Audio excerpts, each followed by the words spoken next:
सत साहिब सतगुरुदेव की जय। बंदी छोड़ कबीर साहिब जी की जय। बंदी छोड़ गरीबदास जी महाराज जी की जय। स्वामी राम देवानंद जी गुरु महाराज जी की जय हो।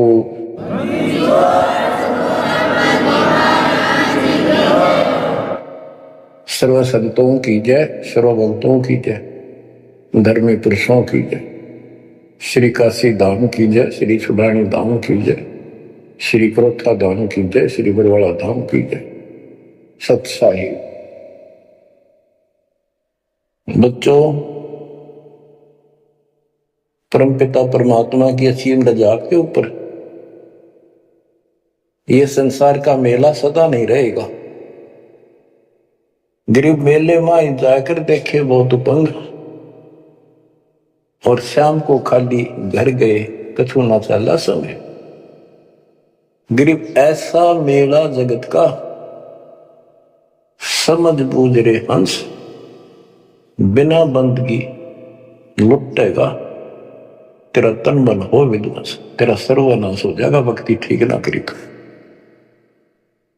बच्चों, इन महापुरुषों को ऐसी क्या पड़ी थी कि इतना कुछ लिखते और लिखवाते रहे, बोलते रहे।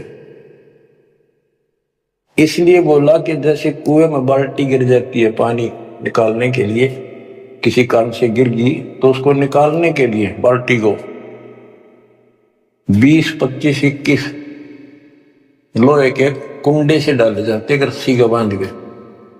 एक तो पूरा उनका ग्रुप होता 15, 20, 21 लोग, उल्टे सुलटे कड़े हुक तो एक ही काफी था, लेकिन इसलिए डाले जाते पता नहीं कौन से मुड़ जा। तो इतनी बाणी इसलिए बोल रखी है, पता नहीं आत्मा का कौन सी चोट मार दे और उसका जीवन बदल जाए। बच्चों, आपने सुनाइए कबीर सतगुरु के उपदेश का सुनिया एक विचार, और जय सतगुरु मिलते नहीं जाते नरक द्वार। साधना सतगुरु से प्राप्त होती है, सत साधना सतगुरु। अब झूठे गुरु और ये झूठे सतगुरु, इन्होंने मानव जीवन नष्ट अपना भी कर लिया और फॉलोअर का भी कर दिया, अपने अनुयायियों को भी नष्ट कर दिया। इसलिए सतगुरु का प्राप्त होना बड़ा मुश्किल है। जैसे गीता अध्याय 7 श्लोक 19 में प्रमाण है कि बहुत बहुत जन्मों के किसी अंत के जन्म में ये ज्ञानी आत्मा मेरी भक्ति करते हैं, गीता बोलने वाला कहता है। और वासुदेव यानी वो परमात्मा कोई और है जो मोक्षदायक है, सबका पालन करता है, उसका भेद बताने वाला महात्मा सुदुर्लभ बड़ी मुश्किल से मिलता है, वो सतगुरु होता है। बच्चों, ये ज्ञान सतगुरु बिना नहीं होता। 7वें अध्याय के 19वें श्लोक में यही स्पष्ट किया है कि बहुनाम जन्मानाम अंते ज्ञानवान माम प्रपद्ये, और वासुदेव सर्वमिति स महात्मा सुदुर्लभ है कि ज्ञानी जो आत्मा है ये बहुत अच्छे हैं, लेकिन ये भी किसी अंत के जन्म में बहुत जन्म तक ये दूसरी भक्ति करते रहते हैं, किसी जन्म में ये मेरी भक्ति करते हैं। और वासुदेव सर्वमिति यानी वो परम अक्षर ब्रह्म, जो गीता अध्याय 7 के श्लोक 29 में अर्जुन को बताया गीता बोलने वाले ने कि जो केवल जरा और बल से छूटने के लिए प्रयत्न करते हैं, वे तत्ब्रह्म को, सारे अध्यात्म को, सब कर्मों से परिचित हैं, उनको जानते ठीक से। 8वें के 1 में अर्जुन ने प्रश्न किया, वो तत्ब्रह्म क्या? 8वें के 3 में उत्तर दिया, परम अक्षर ब्रह्म है। वो गीता बोलने वाले से न्यारा है। पर 5 और 7 में अपने बारे में बताई, मेरी भक्ति करो मुझे प्राप्त हो गए, युद्ध करना पड़ेगा। और गीता अध्याय 8 के 8, 9, 10 में स्पष्ट कर दिया, उस सच्चिदानंद ब्रह्म की, परम अक्षर ब्रह्म की जो भक्ति करता है उसको प्राप्त होता है। वही सबका धारण पोषण करने वाला और सबका साथी है, दुख दूर करने वाला है। और गीता अध्याय 15 के सबक 16, 17 में आपको बताई दिया, 16 में सरपुरुष अक्षर पुरुष, ये 2 पुरुष हैं संसार में। सरपुरुष 21 ब्रह्मांड का स्वामी है और अक्षर पुरुष ये 7 संघ ब्रह्मांड का स्वामी है। ये और इनके जितने अंतर्गत प्राणी हैं सब नाशवान। और आत्मा तो किसी की भी ना मरती, कुत्ते गधे की भी ना मरती, पशु पक्षी की भी नहीं मरती, वो बात अलग है। गीता अध्याय 15 श्लोक 17 में स्पष्ट कर दिया है कि उत्तम पुरुषोत्तम दोनों से अलग है, अन्य है पुरुषोत्तम। उसी को भगवान कहते हैं। विचार करो, परमात्मा उसी को कहते हैं। श्रेष्ठ आत्मा वही है। या मां न मार दे, बेटे न मार दे, बाप न मार दे, सारे परिवार ने काट दे सेकंड में। एक्सीडेंट में कभी कचू मर निकले देखे, छक्का रोना आवे फिर करें क्या। आपने मर जाओ तो अलग बात है, जमाना नाश हो जाए दूसरे मन वो तेरा दुख आवे, कति कालजा कांप जाए देखे पास नष्ट हो जाते कति। तो इसको परमात्मा कहते हो, जा तुम रह रहे हो। 21 ब्रह्मांड में आग लगी है, कृत्रिमबाजी सुबह ठगी है। तो परमात्मा सतपुरुष कबीर साहब है। सतलोक में ना मौत है, ना वृद्धावस्था है, ना काल मृत्यु है, ना कोई पलट है, ना गर्मी है, ना सर्दी है, ना कोई रोग है, ना शोक है। तो गीता अध्याय 4 श्लोक 32 में कहा है कि एक तत्व ज्ञान है जो खुद भगवान अपने मुख से आकर बोलता है, उस परमात्म तत्व की जानकारी देता हो, अपनी जानकारी आप ही बताता है। उसके द्वारा बोली वाणी के अंदर यानी कबीर वाणी में वो तत्व ज्ञान होता है। उसी से जीव का मोक्ष होता है। चौथे अध्याय के 34वें श्लोक। उस ज्ञान को तू तत्वदर्शी संतों के पास जाकर समझ। उनको दंडवत प्रणाम करने से, कपट छोड़ के प्रसन्न करने से वो तत्वदर्शी संत जिस परमात्म तत्व के यानी उत्तम पुरुष परम अक्षर ब्रह्म की जानकारी देंगे। बच्चों, आपको सतगुरु मिला, गुरु बिन काहू न पाया ज्ञाना, जो थोथा उसे छड़े किसाना।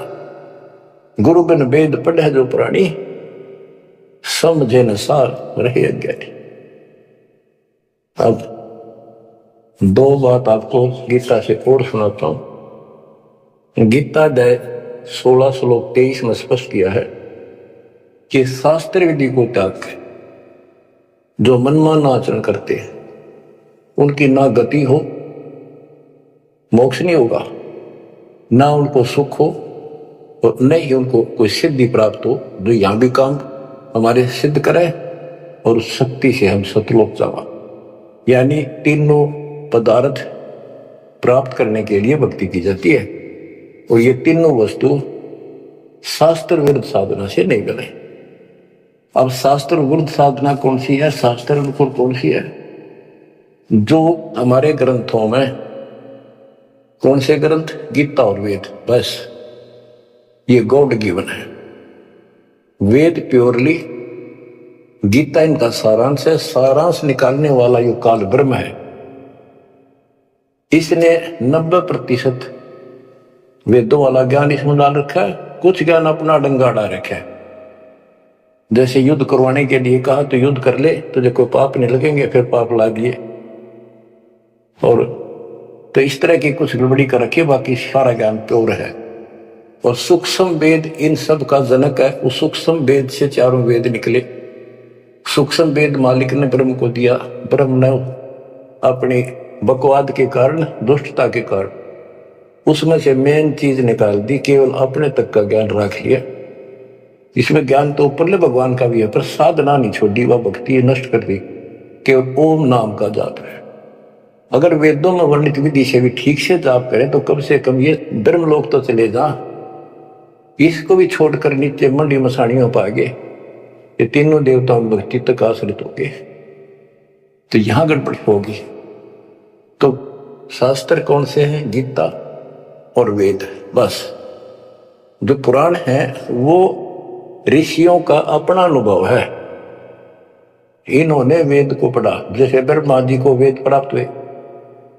ये कहता मैं होश में आया तो मैं कमल के फूल पर बैठा था, आकाशवाणी हुई कि तप करो। मैंने 1000 वर्ष तक किया। वो आकाशवाणी से ना भगवान की मान ली थी या काल की, ब्रह्म की। फिर बोला सृष्टि करो। तो ब्रह्मा जी को बाद में वेद प्राप्त हुए।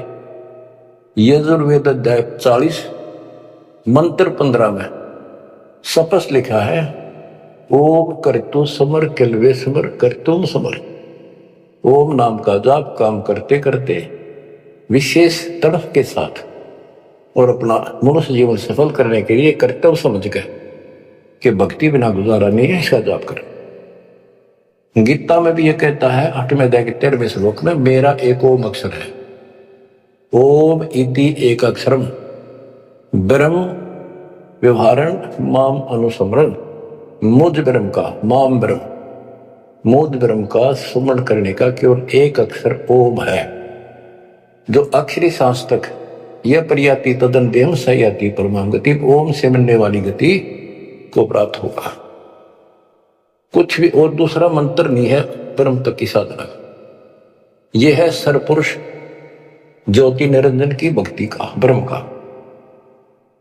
श्री देवी भागवत के अंदर 6ठे स्कंद में देवी जी हिमालय को बताती है, प्रकृति देवी दुर्गा के, हे राजा, राजा हिमालय को नाम था राजा का हिमालय, तो और सब साधना छोड़ दे, मेरी भी छोड़ दे, ओम नाम का जाप कर, इससे तो उस ब्रह्म को प्राप्त हो जाएगा, वो ब्रह्म लोक में रहता है, तेरा कल्याण। यानी ओम नाम के जाप से ब्रह्मलोक प्राप्ति है।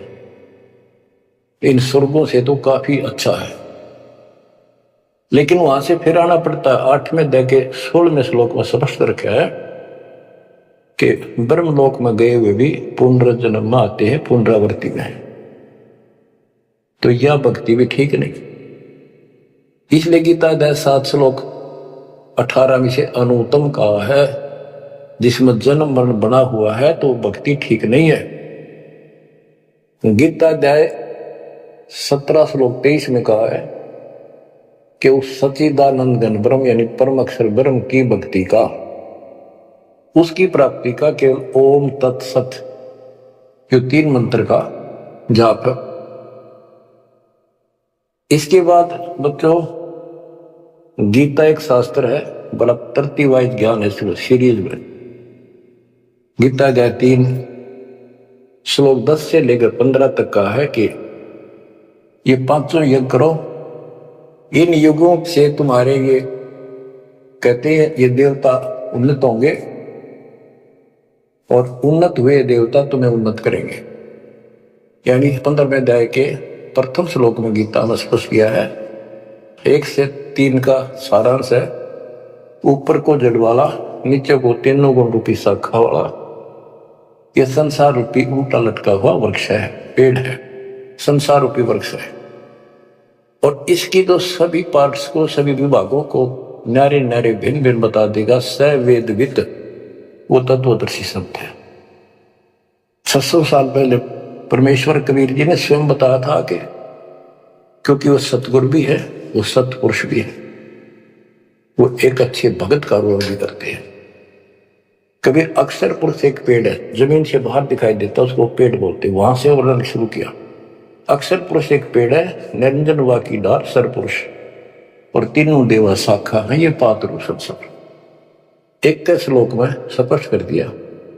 तो वो तत्वदर्शी संत थे, उस मालिक ने जो ज्ञान बोला वो दास के पास प्राप्त है। वर्तमान में तत्वदर्शी संत दास के अतिरिक्त इस पृथ्वी पर नहीं है, या चाहे बड़ाई समझो चाहे सच्चाई समझो।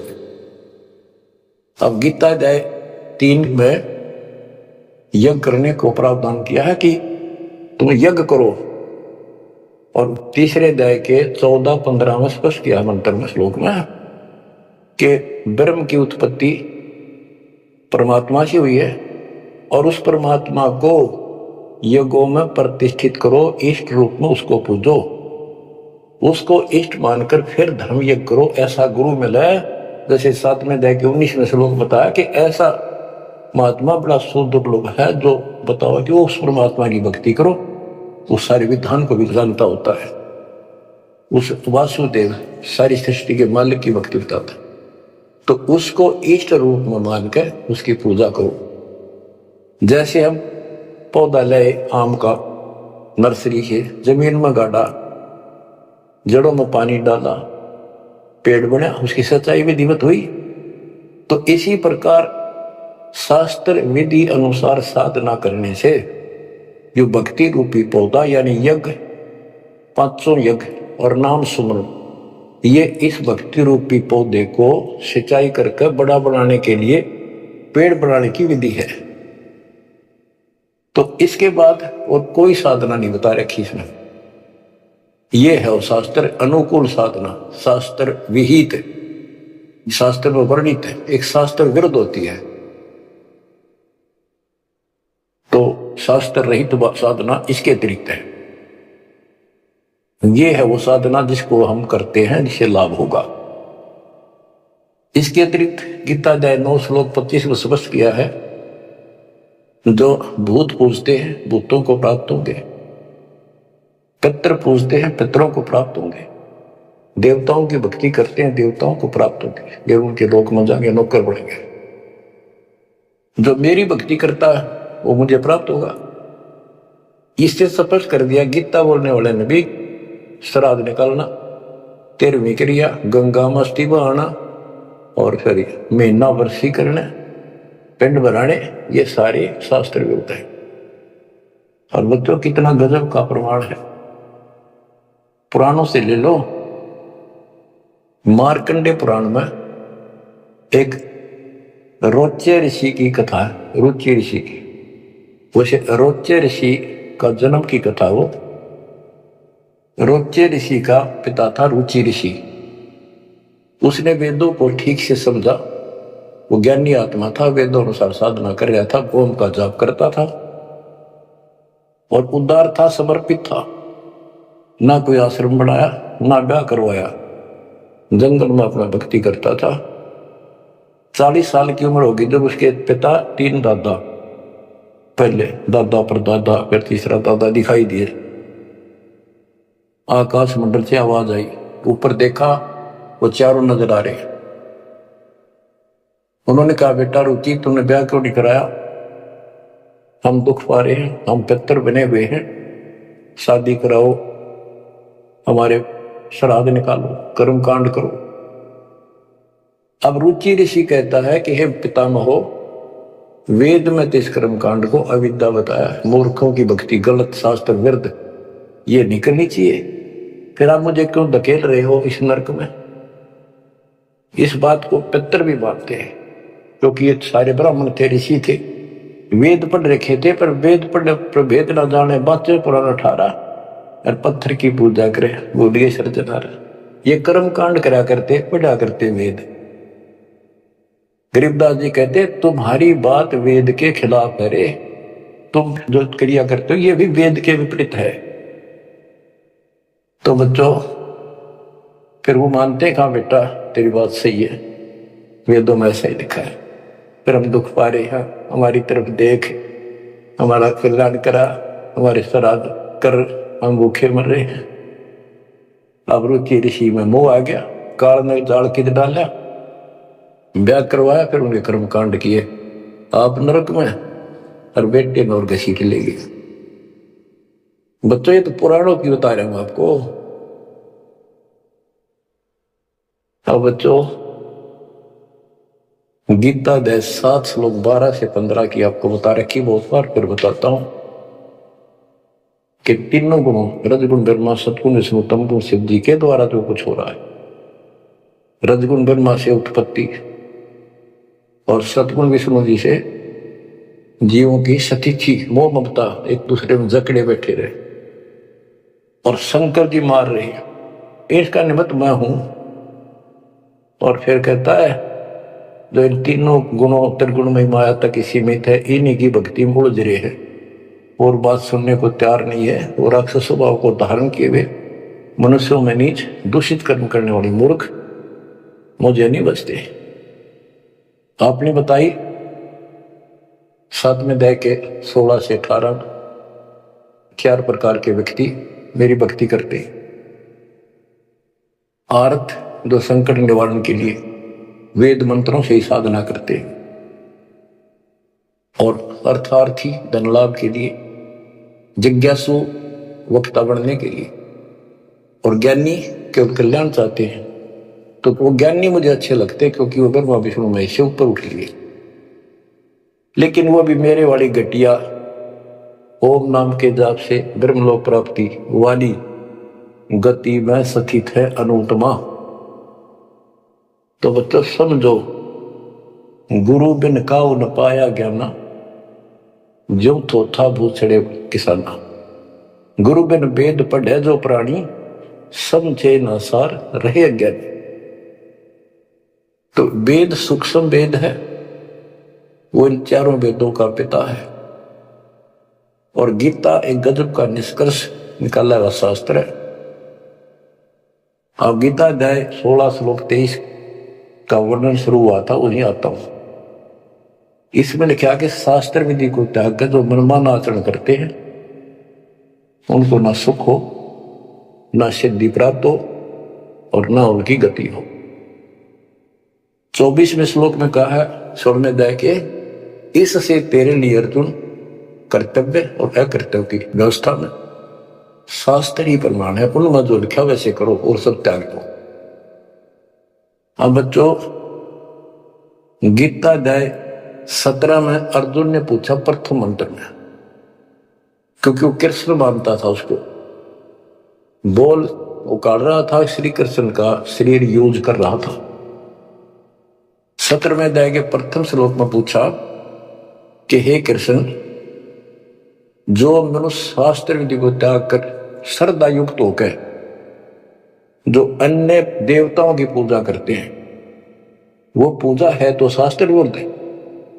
परंतु जो अन्य देवताओं की भक्ति न करने योग्य अकृत्य पूजा करते वे स्वभाव में कैसे होते, ये अर्जुन पूछा। गीता अध्याय 17 श्लोक 2 से 6 में स्पष्ट कर दिया कि जो सात्विक श्रद्धा वाले हैं वे केवल अन्य देवताओं की पूजा करते हैं, और जो राजसी स्वभाव के हैं वो यक्षों की, राक्षसों की पूजा करते हैं। जो तामसी श्रद्धा वाले हैं वे प्रेत, भूतों, भैरव भूत आदि की पूजा करते हैं। बच्चों, ये स्पष्ट कर दिया है कि आगे 17वें अध्याय के 5 से 6 में स्पष्ट कराया हुआ है कि शास्त्र विधि से रहित मनमाना आचरण करते हैं और घोर तप को तपते हैं। ये तथा उपरोक्त अन्य देवताओं यानी रजगुण, गर्भ, सतगुण, विष्णु, तमगुण, शिव जी तथा अन्य देवी देवताओं की पूजा करने वाले, भूत प्रेत, श्राद्ध आदि निकालने वाले, वो स्पष्ट कर दिया है कि वे ये राक्षस स्वभाव के इन मूर्खों को मैं आसुरी योनियों में डालता हूं। जो तप करते हैं, घोर तप को तपते हैं, वो शरीर में विराजमान सब कमलों में बैठी शक्तियां और मुझको भी तंग करने वाले होते हैं, उनको राक्षस समझ उनको असुरी योनियों में डालता हूं। बच्चों, कमाल की बात है, गीता कहती है तप नहीं करना, अन्य उपासना नहीं करनी, इतनी करनी जो इसमें दास ने वर्णन कर दिया, ये साधना बस, नथिंग एल्स।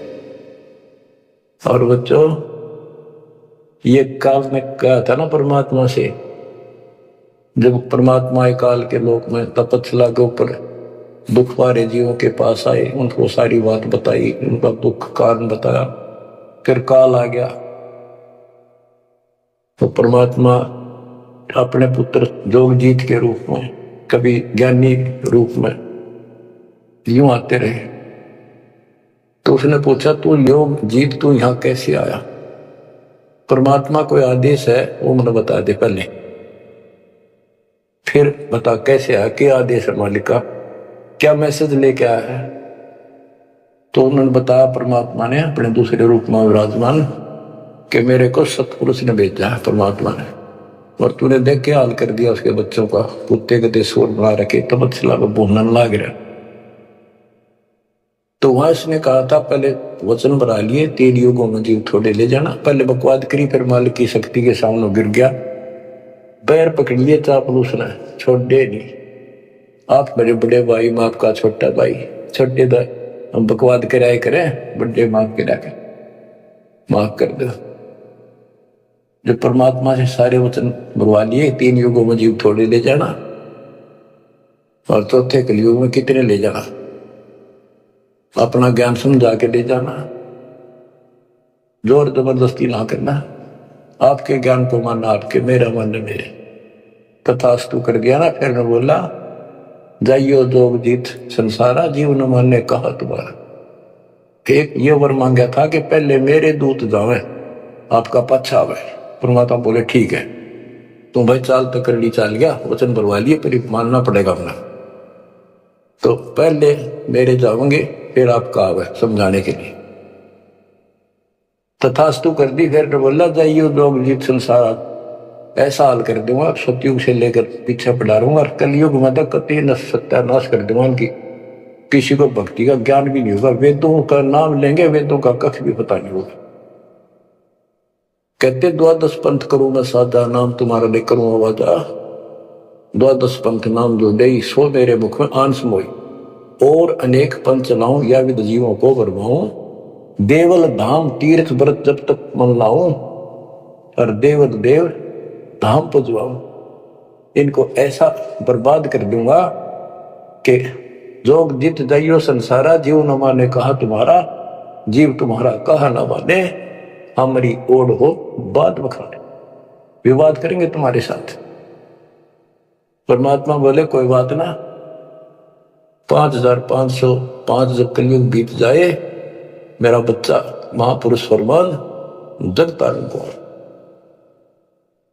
और तेरे अज्ञानियों की खाल तार देगा, सारे ज्ञान की, और फिर सब बच्चे समझ जाएंगे मेरे को, ऐसे पार करूंगा। और कर लिए तो न जो करना। बच्चों यह स्थिति ना हो आपके सामने, देख लो एक भी बात परमात्मा की है सत्य नहीं। संत गरीबदास ने जो बोल दिया है शब्द है, तो बहुत बड़ी बात है, मात्रा भी गलत नहीं होगी। अब बच्चों, अब दास आपको जो सुनाने जा रहा है, उसकी एक भूमिका बनी है। ये गिरी पुरी नागा वैष्णो, ये नाथ कनपड़े भगवा बाणे पैर के, और ये जो साधु बने दिखावे सारे डले ढोला। कबीर कंठी माला सुमरनी पैरे ते क्या हो, ऊपर ढूंढा साध का अंतर रख्या खो। ऊपर दिखावा इतना गजब का महापुरुष, हम तो कोई पता नहीं भगवान पा रहा होगा। भगवान के चाहने वाली आत्मा कट कमर जैन के वेश वो सारे के बुनावट टले डिठोरे को देख कर तो ऊपर ढूंढा साध का, ऊपर तो कमाल कर रखे ऐसा बाबा बना बैठा है, और कख भी नहीं पता साधना है करने के लिए। गुरु बिन काहुन पाया ज्ञाना, जो थो था बुस छड़े किसाना। गुरु बिन वेद पढ़े जो प्राणी, समझन सार रहे अज्ञानी। अमर ग्रंथ की वाणी सुनाऊंगा। अथ सठ दर्शन गमोड़ बैदा। ये आराम तो बात में समझ में होगी आपका है कि गरीबदास जी तो कमाल कर गए, कति तोल के दर गए सारे दत्तम ज्ञान को, और इन भोली भक्तों को जो बाबा बने फिर बेचारे ये कति अपना जीवन नष्ट कर रहे हैं, इनके साथ लगने वाले भी अपना नरक की पूरी तैयारी करके जाते हैं। सट दर्शन सट भेख कहावे, बहुविध धूंधू धार मचावे। तीर्थ व्रत करे तर बीता, वेद पुराण पढ़त है गीता। सट दर्शन ये 6 प्रकार के, गिरी पुरी नागा वैष्णो, ये सारे नाथ कनपाड़े। सट दर्शन सट 6 प्रकार के, ये सट दर्शन बोलो 6 पंथ हैं, ये 6 भेद कुआवे। बहुविध धुंधु धर्म बचावे, तपस्या नु करते दिखर कदे उठे पैर कदे नीचे, 5 धूने लाले की तो ऊपर एक स्टैंड के ऊपर मटका धरकर उसमें सुराख करवा कर सर्दियों में पानी धरना सा बना के नीचे बैठ जा।